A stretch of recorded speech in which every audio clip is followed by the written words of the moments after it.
If Banjo-Tooie was a coffee drink, we'd be right at the bottom half of this bitter blend. So swallow it down, but don't visualize that word because we're continuing on with Innuendo. Rare slipped into their E-rated game. To start us off, Styracosaurus is a dwarved dinosaur that proclaims he's sad because, quote, I'm so small and all the girls laugh at me. Steve Malpass, in a making of Banjo-Tooie interview, uses this dialogue as a blatant example for how they snuck double entendres into the game.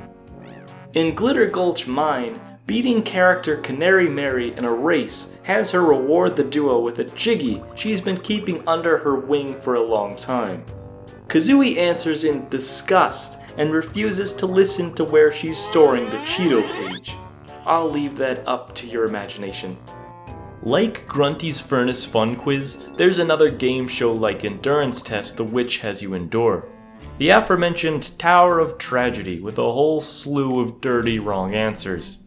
Two of them pay homage to the fictional pirate captain Pugwash, a popular comic strip character in the UK turned television show. A traditional animated series aired around the same time of Banjo-Kazooie, and came after controversy as some of John Ryan's characters supposedly had sexually suggestive names.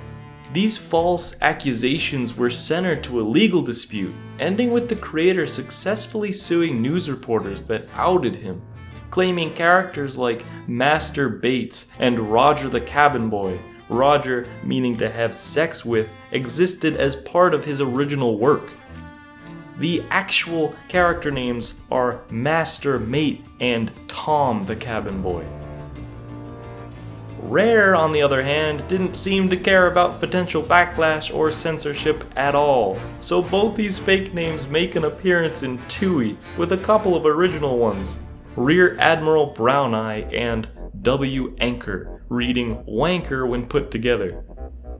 Cabin Boy's Sausage is another wrong answer, as is Read Pawn magazines for the question, Boggy the Polar Bear has given up sled racing to do what? John Ryan must have really been upset that his innocent creation was being plagued by rumors. The seeds of evil corrupting something good. Sort of like how some villain doppelgangers come to be. Common in the world of video games, these mirrored characters typically sport the title Dark in front of their names. Rare, of course, took a different approach and had a habit of giving these mimics a lovely naming scheme of Minge.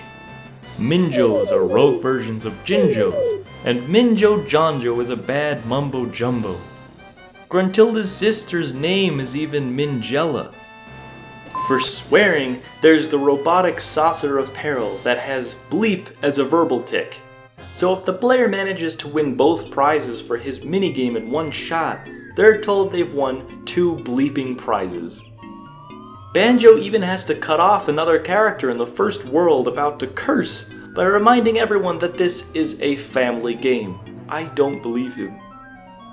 Also taking place in Mayan Temple, there's a code chamber to be found where you can enter cheat codes provided by Grunty's spellbook.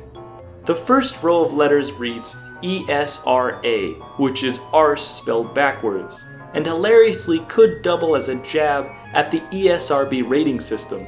How fitting. Lastly, Grunty's canonical last name is Winky Bunyan. According to composer Grant Kirkhope, during the AGDQ 2015 speedrun, this was chosen because Winky is British slang for penis. Yeah, that's true. There's innuendo everywhere. Oh yeah, lots of toilet humor. Yeah, I mean, like the fact that she's called Gruntilda Winky Bunyan. Does that not? Winky, like Winky in the UK means penis. Oh. So Winky Bunyan is penis bunyan. No one ever thought about that, did they? When Banjo learns what her last name is in Tooie, he says, "Whatever you say, Winky," essentially calling her a dick. For more innuendo, Honey Bee, with even more suggestive dialogue in the mid-cool Game Boy game, makes her debut in Tooie as a large-chested bee that calls Banjo Big Bear in a flirtatious way. Boggy, the polar bear dad from the first game that left his children to go sledding, makes a comeback in Tooie, where he stays at home and watches TV all day. But don't worry, the rather abusive mother took the kids to a horribly dangerous amusement park and lost them. The father's only concern in all this is when he gets another meal, so upon providing a delicious fish, the satisfied Boggy invites Banjo to watch his Bear Babes DVD that should be hot stuff. Before talking about the final battle with Gruntilda, I want to end this segment off by bringing up the idle animation present in both Banjo games. One has Kazooie pecking Banjo's head and laughing, while the other starts similarly, but the bear gets back at her by grabbing and wringing out her neck. Choking a chicken, anyone? So after failing to stump the player in a game of wits, Grunty is able to escape yet again to the top of her new tower, where the mortal enemies do battle.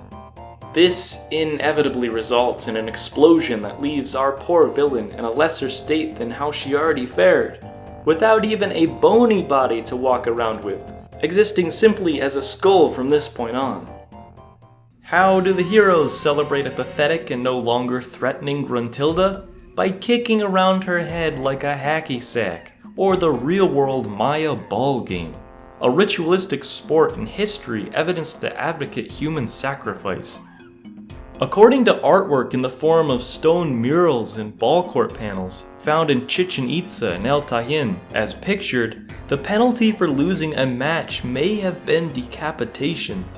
Brutal as is, but there's evidence to suggest that the newly severed head would be then used as the next game's ball. The oldest preserved tale in Mesoamerican mythology speaks of this very concept. The Maya hero twins and their summoning by the lords of Xibalba to play in the underworld. In one version of the story, the twins are sent through a series of rigorous tests, with one brother eventually losing his head by the claws of Camazotz, the bat god. If you couldn't guess where this was headed, the detached head was then dragged on court to be used the following game day. Rare could have been inspired by this idea, but regardless, even as a coincidence, the scene at the end of Tooie is slightly disturbing. Her eyeball even falls out of its socket.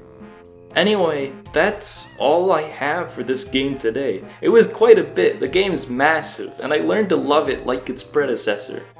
Thank you all for watching this second part to my dark aspects for Banjo-Kazooie. There'll be plenty more in the series to come. I'd like to tackle nuts and bolts soon as well, but I have some other projects coming up that I hope you'll be interested in. Thank you, and I'll see you all next time.